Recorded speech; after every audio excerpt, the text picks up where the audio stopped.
భారత్లో 15 ఏళ్లుగా ఎప్పుడూ గెలవని సౌత్ ఆఫ్రికా కోల్కతా క్రికెట్ స్టేడియంలో టీమిండియాపై 30 పరుగుల తేడాతో ఘన విజయం సాధించింది.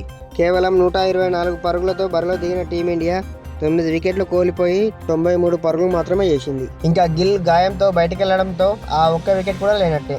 మొత్తంగా 2 టెస్టుల సిరీస్లో 30 పరుగుల తేడాతో గెలిచి 1-0 ఆధిక్యంలో నిలిచింది. టాస్క్ గెలిచిన సౌత్ ఆఫ్రికా ముందుగా బ్యాటింగ్ చేసింది. 55 ఓవర్లలో 159 పరుగులు చేసింది. అయితే టీమిండియా 62.2 ఓవర్లలో 189 పరుగులు చేసింది.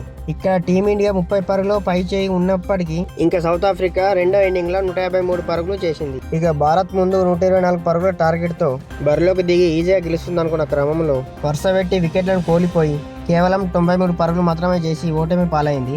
వాషింగ్టన్ సుందరం మాత్రమే 31 పరుగులతో చెప్పుకోదగ్గ ప్రదర్శన చేశాడు. ఆ తర్వాత అక్షర్ పటేల్ అభిమానులాగా పుంజుకొని 26 పరుగులతో పర్లేదనిపించుకున్నాడు. మిగతా వారంతా దారుణంగా విఫలమయ్యారు. ఇంకా సౌత్ ఆఫ్రికా స్పిన్నర్లు సీమన్ హార్మర్ 14 ఓవర్లలో 21 పరుగులు ఇచ్చి 4 వికెట్లు తీశాడు. అలాగే కేశవ్ మహారాజ్ సైతం 9 ఓవర్లలో 2 వికెట్లు తీసి టీమిండియాను ఇద్దరు దెబ్బ కొట్టారు. అలాగే మార్కో జాక్సన్కు 2 వికెట్లు దక్కాయి. అలాగే టీమిండియా బౌలింగ్ కంటే కూడా సౌత్ ఆఫ్రికా స్పిన్నర్లు అద్భుతమైన ప్రదర్శన రాణించడం వల్ల అందుకే టీమిండియాపై 30 పరుగుల తేడాతో సౌత్ ఆఫ్రికా విజయం సాధించింది. ఫ్రెండ్స్, నా ఛానల్ని సబ్స్క్రైబ్ చేసుకోండి. ఇలాంటి వీడియోస్ ఇంకెన్నో చేయగలుగుతా.